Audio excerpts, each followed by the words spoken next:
Meanwhile, people here in southern New England and around the nation are putting politics aside on this Veterans Day to honor those who have served our country. At Arlington National Cemetery today, President Obama laid a wreath at the Tomb of the Unknowns. Then during his final Veterans Day address, the president remarked on how honoring service members can heal the divisions of the election. As we search for ways to come together, to reconnect with one another and with the principles that are more enduring than transitory politics. Some of our best examples are the men and women we salute on Veterans Day. Earlier today, President Obama attended a veterans breakfast where one of the guests of honor was a 108-year-old World War II veteran, Bill Moore. And here in Rhode Island, state leaders gathered at the Veterans Home in Bristol to honor those from the Ocean State who served. Eyewitness News reporter Kim Kalunian was at today's ceremony. She joins us now live from Bristol with the East Bay Mobile Newsroom. Kim?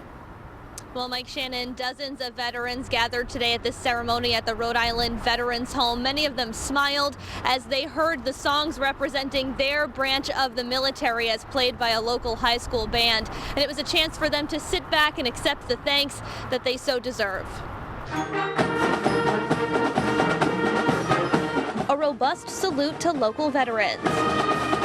This is where we take time out and to honor those that have served, those that are serving, our fallen warriors as well. And it illustrates to us as an ocean state that we care for our veteran population. Rhode Island's first director of Veterans Affairs, Kasim Yarn, personally extended his gratitude to the dozens of veterans gathered at the event Friday at the Rhode Island Veterans Home.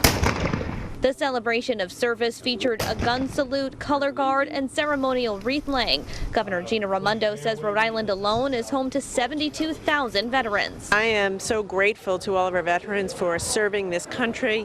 My father was a vet and always reminded us how important veterans are. So I'm here today to show my gratitude for veterans and to let them know we're going to take care of them. An Army veteran himself, Senator Jack Reed, says Veterans Day is about stopping and thanking all who have served and their families, as well as those currently protecting our country.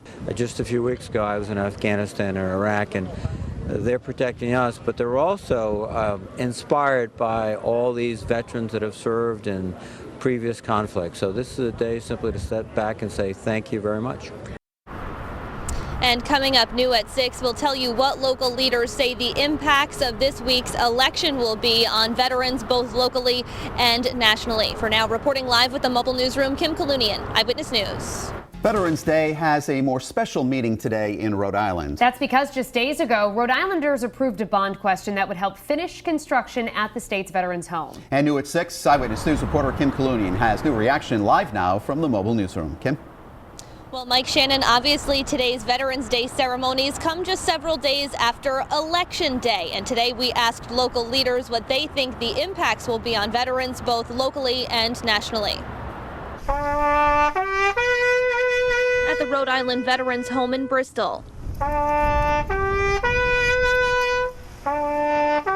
A salute to veterans just days after Rhode Island voters approved a $27 million bond to help fund construction of the new Veterans Home. It sends a clear signal to our veteran population that our taxpayers care. I'm so happy that people of Rhode Island voted yes so we can get to work and build these vets what they deserve. I think it represents the sincere commitment of the people of Rhode Island to veterans. This Veterans Day comes just 3 days after the nation selected its newest president, Donald Trump, a victory that's prompted protests to pop up across the country.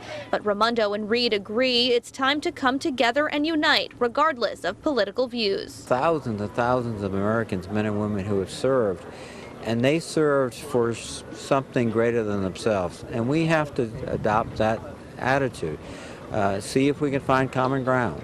But today I hope we begin unified and united because of the inspiration of these veterans. And of course, and most importantly, the leaders gathered at today's ceremony expressed their gratitude to veterans and active duty military members for their service to our country. Reporting live with the Mobile Newsroom, Kim Kalunian, Eyewitness News.